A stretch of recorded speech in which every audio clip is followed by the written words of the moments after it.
أعز من عند رب لا شريك له عند أهل التقى والعلم والرشد.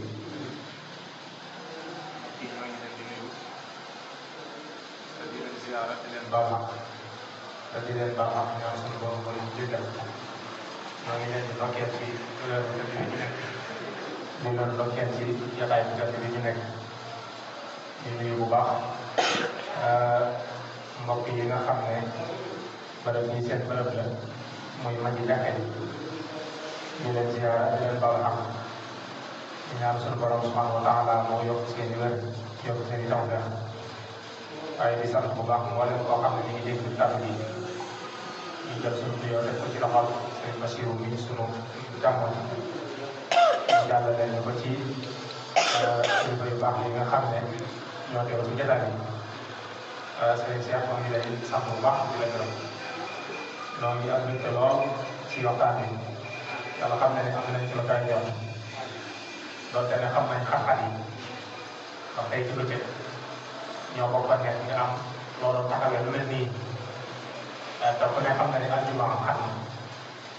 ba ca desit mooy fee ca paxam lu mel nii ñam koy taxawal di ko taxaw kon boo ko mënee bàyyi ñëw day mel ne lu baax rek nga ci bëgg ak it liggéeyal ci Sëriñ Tuubaa ak it yaatal waaye yaa ngi taxaw lu mel noonu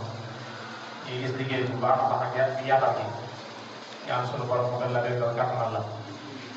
ba li nga am ci yenn liggéeyu islam nga def ci ba def ci lu kawe jox barke ba Cheikh Khadim wax dëgg waxtaan bi kawe na jox lool am nañ ci mbégte ñun doole ko nañ ci bu baax ñoo ngi ñaan sunu borom fay la ci aw yiw di sant nag bu baax saas bokkar bi nga teetal mu ñëw ànd ak yow jotaay bi ñun ak moom am nañu rajo incha allah taala ñu ko suba ay xarit incha allah ñaan ko moom it sunu borom subhanahu wa taala dafa ko tawfeex ak taysir ak mboolem mbokk yi nga xam ne ñooy yëngu ci wàllu diine sëñ Mouhamadou Lamine moom lay seetal jàkka ji moom it ñoo ngi koy sant bu baax di ko gërëm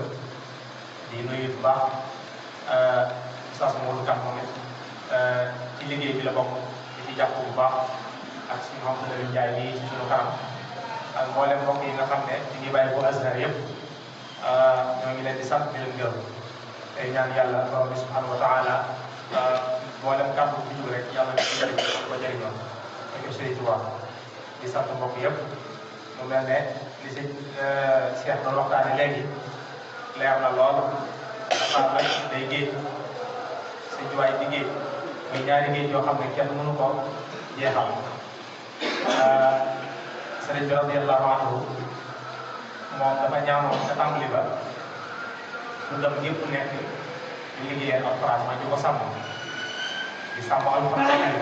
wajaal bi jaahi Mustafa aadabi riayati alqurani zil ayati ñaan sunu borom ci barke bi alayhi salaatu wasalaam sama dund gi nekk riaya moom di sàmm alquran di ko aar rek ba taw loolu man yaakaar naa feeñ na bu baax a baax feeñ na bu baax ci ak nekkam ak ci ginnaawam te itam wax na ba tàyyi alquranul kariman ci lay gindi ko waaye ci lay gindee ñi ma àndal sa uhdi bihi nafsi wa uhdi bihi sahba alquran ci lay gindi ko ci lay gindee képp koo xam ne yaa ngi ànd ak man kon